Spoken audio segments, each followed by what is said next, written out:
Deodorant, God's gift to man. Since it was first licensed in 1888, people all around the world have relied on scents like Kraken Guard, Yeti Frost, and Lion's Gooch to fight off their natural stank. But over the past 134 years, one group of people has refused to conform. We call these people letterboxd users. Oh, speaking of which.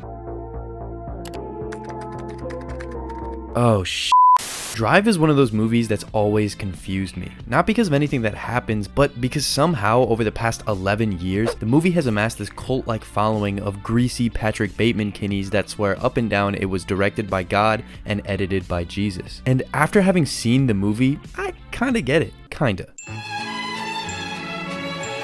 Getaway Driver kind of feels like a job specifically made for movies. It's one of those crimes that's easy to sympathize with because, I mean, yeah, it's wrong, but it's not like they're hurting anyone. It's like shoplifting from Target or, nope, there we go. I mean, think about it. You got films like Baby Driver, other movies like Baby Driver, but for some reason, every internet gremlin decided Ryan Gosling in driving gloves is literally them. During the daytime, he plays this stunt driver named Driver? Really? Who wrote this? But at night, he's a professional criminal with an obsession of toothpicks and married women. Me too, King. For the first hour or so of the movie, we see him get closer and closer with his neighbor Irene and her son Benicio, something we can kinda assume to be new to him. But something I don't see people talking about when discussing his character, especially early in the movie, is just how confident he actually is. Do you know how cocky you gotta be to plan your robbery down to the minute and just assume it'll go off without a hitch? While, yeah, he might be broke and bad at talking to women. So you just moved to LA?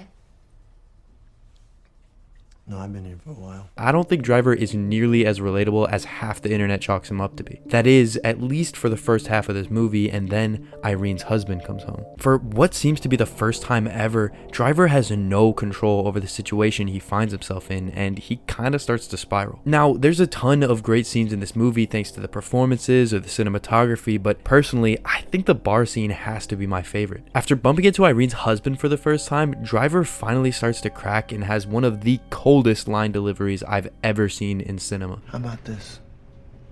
Shut your mouth, or I'll kick your teeth down your throat and I'll shut it for you.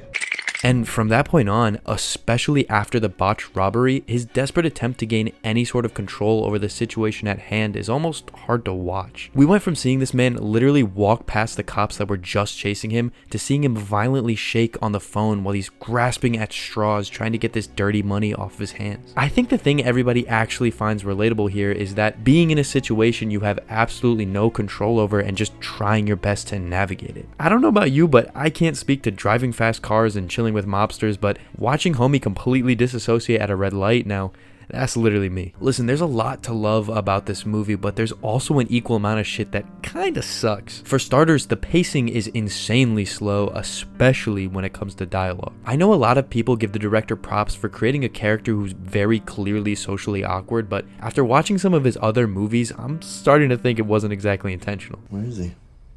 He's in prison.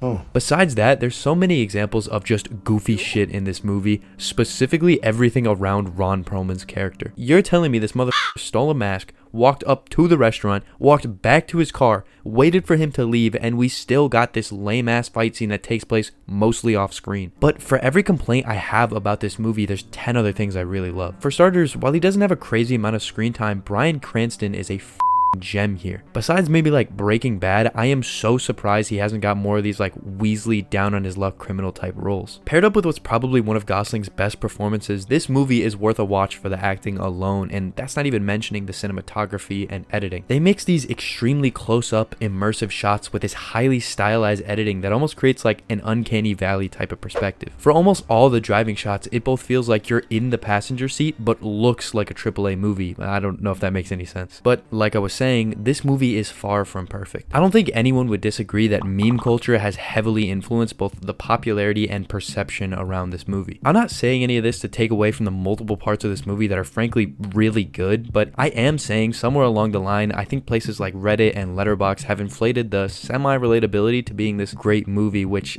I just don't think is really accurate. This might be a hot take, but I kind of think Drive is almost like an update of the film that inspired it, but a lesser version than the film inspired by it, with a lot less sexual predators, and a lot more Marlin from Finding Nemo. I'll tell you what, I did not think I would ever live to see Nemo's dad brutally murder multiple people, including Walter White, but here we are. Jokes aside, the first time around, I honestly gave Drive like a 3.5 out of 5, but after rewatching it a few times, I can confidently say the ending bumps it up to like a 3.9 or a 4. I really like the fact that after everything, it makes you genuinely believe this motherfucker just got offed by someone half his height, only to be like, nah, he's just weird. What do you do? I drive.